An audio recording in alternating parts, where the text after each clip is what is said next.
सभी लोगों को मेरा क्रांतिकारी जय भीम, जय मंडल, जय संविधान है, इनकलाब जिंदाबाद है।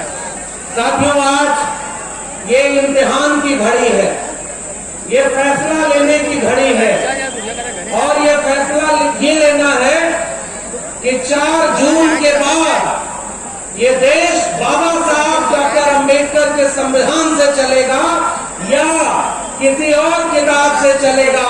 बताइए, आजमगढ़ के लोगों ने क्या फैसला लिया है? संविधान पे चलेगा, बाबा साहब के संविधान से ही देश चलेगा ना? तो एक बार हाथ उठाकर बताइए कि क्या 4 जून को आजमगढ़ से रिकॉर्ड मतों से आदरणीय धर्मेंद्र यादव के सांसद बने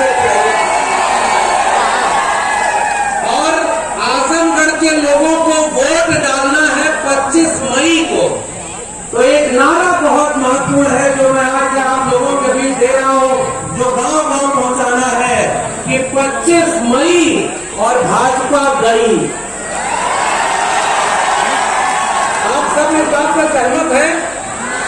तो 25 मई, जोर से बोलिए 25 मई। बहुत बहुत धन्यवाद। और मैं ये आपसे मैं गुजारिश बस करने आया हूं, ये चुनावी मंच है और हम सब जिस समाजवाद की विरासत, बाबा साहब अम्बेडकर के संविधान की विरासत, सामाजिक न्याय की विरासत को पूरे देश में गुलजार करने का काम करते हैं, तो मैं इस मंच से याद करना चाहता हूं जिन्हें प्रत्याशी बनाया गया है आदरणीय धर्मेंद्र यादव जी को, कि आज से तकरीबन 10 साल पहले की बात होगी। मैं दिल्ली यूनिवर्सिटी में प्रोफेसर था और लेकिन यूपीएससी में आईएएस की तैयारी हम लोग किया करते थे और उस समय जब नरेंद्र मोदी की सरकार बनी तो उन मोदी सरकार के खिलाफ पहला आंदोलन यूपीएससी में सीसेट का आंदोलन था। हम लोग आंदोलन कर रहे थे और खोजते थे कि कोई ऐसा पढ़ा लिखा, जागरूक, समझदार और संविधान की बात को कहने वाला हमारा कोई जनप्रतिनिधि मिल जाए जो सदन में खड़े होकर नौजवानों के मुद्दे पर बात करे। और मैं आज आपको यकीन और भरोसे से कहता हूं कि वो बुलंद आवाज हमें मिली तो आदरणीय धर्मेंद्र यादव जी की मिली, जिन्होंने संसद में इस आंदोलन को गुलजार किया था।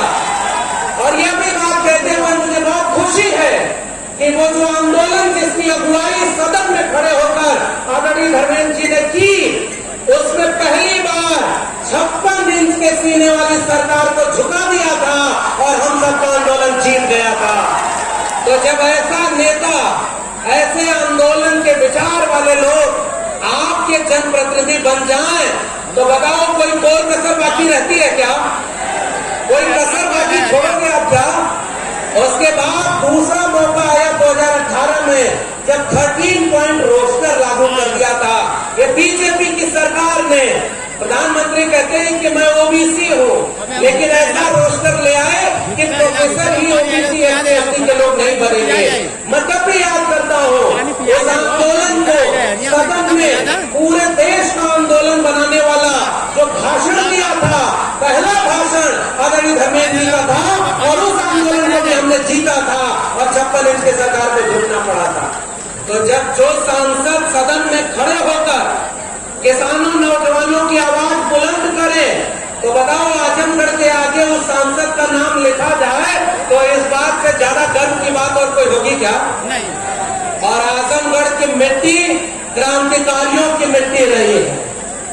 हम सब महामना रामस्वरूप वर्मा की जमीन उत्तर प्रदेश में महापंडित राहुल सांकृत्यायन की जमीन पर खड़े हैं, जिन्होंने क्रांति की ज्वाला जलाई। कल्लामा शिवली नोमानी और तमाम लोगों से होते हुए ये जमीन आदरणीय चंद्रजीत यादव जी की, रामनरेश यादव जी की रही और रफीकुल मुल्क किसान नौजवान की आवाज, इंसाफ और इंसानियत की आवाज को बुलंद करने वाले आदरणीय नेताजी मुलायम सिंह यादव जी की जमीन रही है।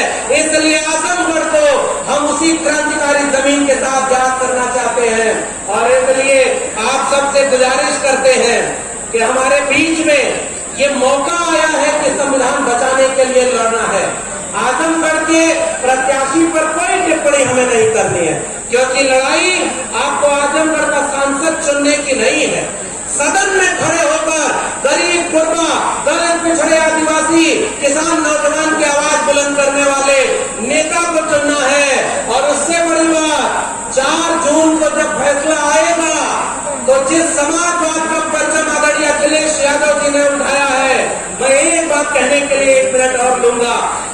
नौकरी जब गई 14 साल बाद जब निकाला गया तो उसके बाद देश भर में आंदोलन हुए।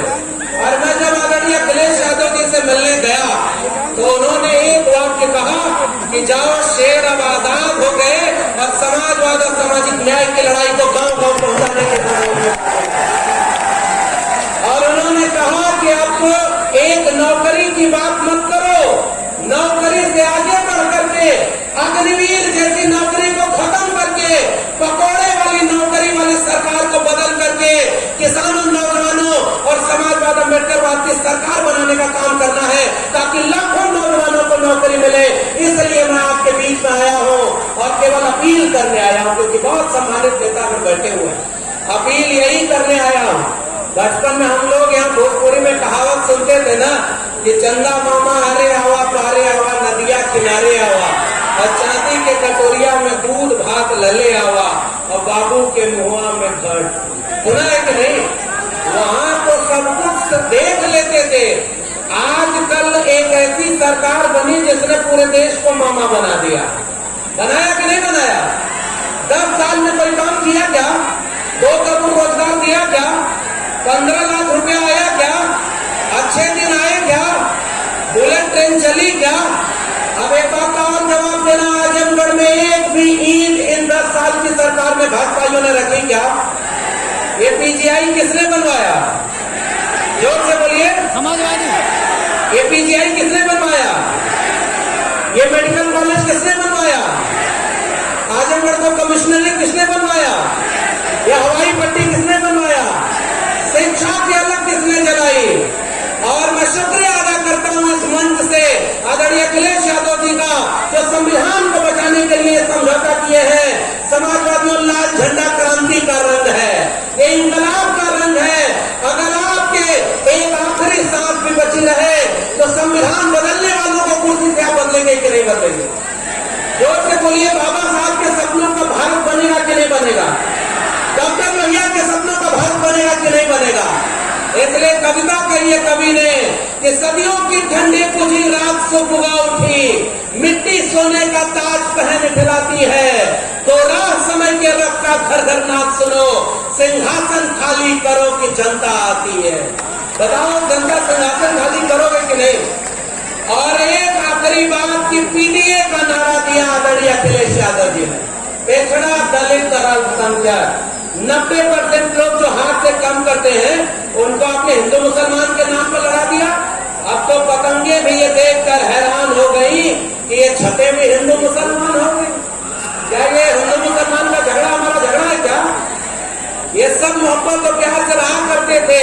गाजीपुर के एक साहित्यकार ने लिखा कि जब विभाजन हुआ तो कुछ लोग कहने लगे कि पाकिस्तान चले जाओ, तो हमारे एक बाबू हैं, उन्होंने लिखा कि ये किसी मिट्टी की है पैदाइश, दफन यही हो जाएंगे, न बुलाए किसी के आएंगे, न निकाले किसी के जाएंगे। ये मिट्टी है जिसमें सबका लहू है, खून पसीने की कमाई है। इसलिए बताओ, संविधान बदलने वालों को कुर्सी से बदल दोगे कि नहीं आप? और मैं आखिरी बात बोलूं, आजमगढ़ के नाम जब संसद में लिखा जाए तो एक ऐसे नेता का नाम लिखा जाए जिस पर याद रखना, गांव गांव में भले न पहुंच पाए हो, 10 साल से हम जानते हैं आदरणीय धर्मेंद्र जी को। अगर 5 साल के लिए मौका मिला तो आजमगढ़ का कोई गांव नहीं बचेगा जहां कई बार आदरणीय धर्मेंद्र जी आपके बीच में नहीं आएंगे। इसलिए गुजारिश करके हम आपसे विदा लेंगे कि आप सभी लोग 25 मई, जोर से बोलिए, भूलना नहीं है, 25 मई, 25 मई। और मैं इसी उम्मीद के साथ कि आजमगढ़ के लोगों, सबसे बड़ी चीज आजमगढ़ से 4 जून को हो, बाबा साहब का संविधान बचाने के लिए, डॉक्टर लोहिया का संविधान बचाने के लिए और माननीय नेताजी और तमाम सामाजिक न्याय के लोगों को बचाने के लिए आप सबको ये बात कहनी है कि आप सबको आज ये जो कार्यक्रम कर रहे हैं हमारे बड़े भाई आशीर्वाद जी हैं और तमाम लोग हैं, ये लोग कह रहे हैं कि अब केवल बहुत बड़े लोग बैठे हैं। आप सब लोग इतनी बड़ी जीत दे देना कि हम सब लोग जब अगली बार आदरणीय अखिलेश यादव जी से मिले तो ये कहें कि पीडीए जीतेगा और एनडीए हारेगा।